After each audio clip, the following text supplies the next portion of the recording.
ప్రశ్న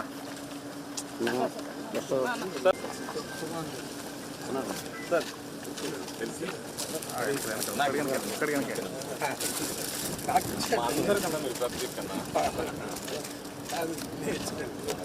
రోజు ఇచ్చిన పర్వాలేదు.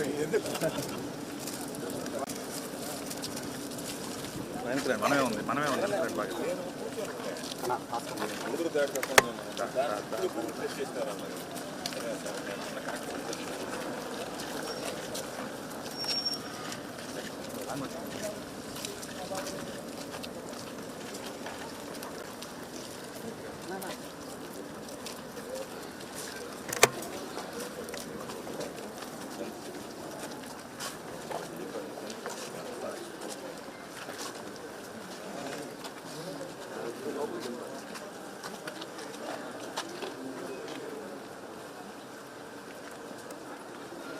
అన్నా సరే అన్న సార్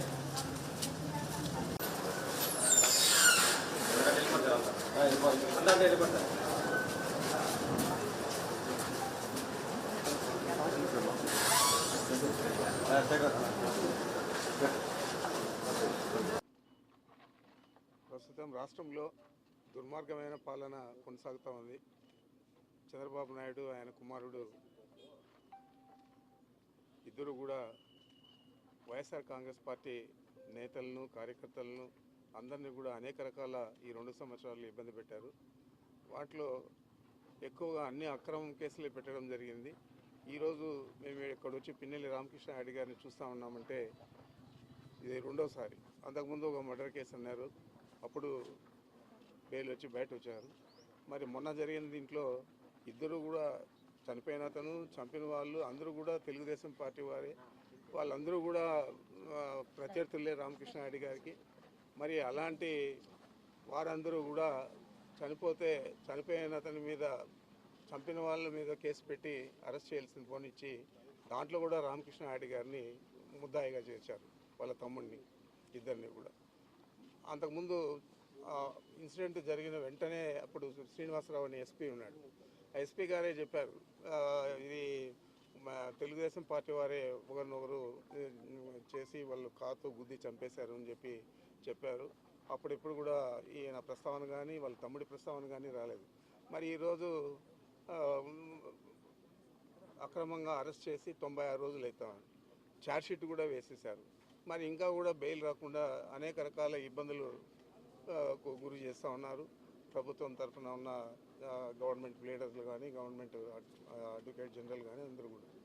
మరి ఇంత దురదృష్టకరంగా ఒక సీనియర్ శాసనసభ్యుడిని అక్రమంగా అరెస్ట్ చేసేదే కాకుండా ఛార్జ్షీట్ వేసిన తర్వాత 90 రోజుల తర్వాత బెయిల్ ఇవ్వాల్సింది పోనించి 96 రోజులు అయితే కూడా ఈ రోజు వరకు కూడా ఆయన్ను అక్రమంగా నిర్బంధించారు. ఆరోగ్యం కూడా ఆయనకు బాగా క్షీణించింది. దాదాపు షుగర్ లెవెల్స్ అన్నీ ఎక్కువైపోయి 9 కేజీలు మనిషి తగ్గిపోవడం జరిగింది. మరి ఈ విధంగా అక్కడ సరైన ఫుడ్ ఇవన్నీ కూడా అందించలేక ఆరోగ్యం కూడా క్షీణించింది. మరి ఇలాంటి పరిస్థితుల్లో వారికి మద్దతుగా మేము ఈరోజు వచ్చి కలవడం జరిగింది.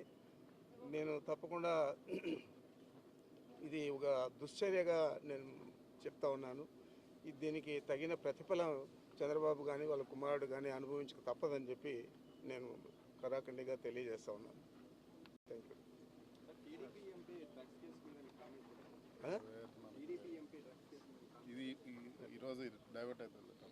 అదేం నాకు తెలియదు.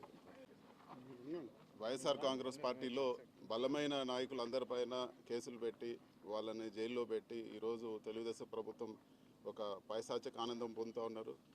అసలు పిన్నెల్లి గారికి ఈరోజు ఆయన అరెస్ట్ చేసిన కేసుకి ఏం సంబంధం? అసలు సంబంధమే లేదు. ఇరు వర్గాలు తెలుగుదేశం వాళ్ళు గొడవలు పడి ఒకరు చనిపోతే అకారణంగా ఎటువంటి సాక్ష్యాధారాలు లేకుండా ఈరోజు పిన్నెల్లి రామకృష్ణారెడ్డి గారిని అరెస్ట్ చేసి 96 రోజులు జైల్లో పెట్టి జైల్లో కూడా ఆయనకు ఈరోజు హింసించే పరిస్థితి, ఆయన రకరకాలుగా జైల్లో కూడా ఈరోజు హింసిస్తూ ఉన్నారు. వీటన్నిటికి కూడా ఖచ్చితంగా జవాబు చెప్పే పరిస్థితి ఉంటుందని చెప్పి కూడా నేను తెలియజేస్తూ ఉన్నాను.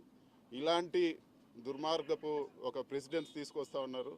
రేపు తెలుగుదేశం నాయకులు కూడా ఆలోచించాలి. రేపు వైఎస్ఆర్ కాంగ్రెస్ పార్టీ అధికారంలో ఉంటే ఇలాంటివి మీరు కూడా సహిస్తారని చెప్పి కూడా నేను ఈరోజు అడుగుతా ఉన్నాను.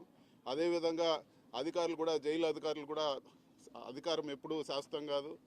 ఒక వ్యక్తిని, జైల్లో ఉండే వ్యక్తిని ఈరోజు మీరు హరాస్ చేస్తే ఖచ్చితంగా ఈరోజు మీరు చూస్తూ ఉన్నారు, చేయని దానికి ఈరోజు పోలీస్ ఆఫీసర్లు అందరినీ కూడా ఈరోజు ఇచ్చేస్తున్నారు. రేపు మీరు ఇక్కడ హరాస్ చేస్తే రేపు ఏదో ఒక రోజు దీనికి ఖచ్చితంగా జవాబు చెప్పాల్సి ఉంటుందని చెప్పి కూడా నేను తెలియజేస్తాను.